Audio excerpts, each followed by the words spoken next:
The Tale of Little Pig Robinson, Chapter 8. Robinson rowed away from the pound of candles. He tugged steadily at the oars. They were heavy for him.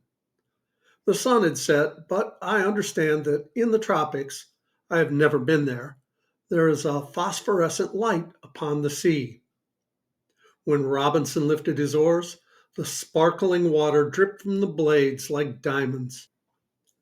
And presently the moon began to rise above the horizon, rising like half a great silver plate. Robinson rested on his oars and gazed at the ship, motionless in the moonlight, on a sea without a ripple. It was at this moment, he being a quarter of a mile away, that the two sailors came on deck and thought his boat was a swimming beetle. Robinson was too far away to see or hear the uproar on board the pound of candles, but he did presently perceive that three boats were starting in pursuit. Involuntarily, he commenced to squeal, "Whee!" and rowed frantically. But before he had time to exhaust himself by racing, the ship's boats turned back. Then Robinson remembered the cat's work with the gimlet, and he knew that the boats were leaking. For the rest of the night, he rowed quietly without haste. He was not inclined to sleep, and the air was pleasantly cool. Next day it was hot, but Robinson slept soundly under the sailcloth, which the cat had been careful to send with him, in case he wished to rig up a tent. The ship receded from view. You know the sea is not really flat. First you could not see the hull. Then he could not see the deck. Then only part of the mast. Then nothing at all. Robinson had been steering his course by the ship. Having lost sight of his direction sign, he turned around to consult his compass, when bump, bump, the boat touched a sandbank. Fortunately, it did not stick. Robinson stood up in the boat, working one oar backwards and gazing around.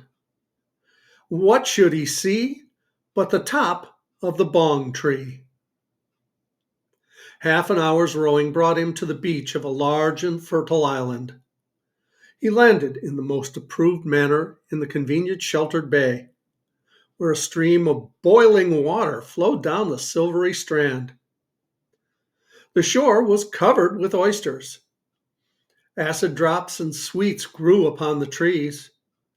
Yams, which are a sort of sweet potato, abounded, readily cooked. The breadfruit tree grew iced cakes and muffins, already baked. So no pig need sigh for porridge. Overhead towered the bong tree. If you want a more detailed description of the island, you must read Robinson Crusoe. The island of the bong tree was very like Crusoe's, only without its drawbacks. I've never been there myself, so I rely upon the report of the owl and the pussycat, who visited it 18 months later and spent a delightful honeymoon there. They spoke enthusiastically about the climate, only it was a little too warm for the owl. Later on, Robinson was visited by Stumpy and the little dog Tipkins. They found him perfectly contented and in the best of good health. He was not at all inclined to return to Stymouth. For anything I know, he may be living there still upon the island. He grew fatter and fatter and more fatter, and the ship's cook never found him. Well, I hope you like that story of Little Pig Robinson, and I hope you come back for our next story. I love you guys. As Tigger says, ta-ta for now.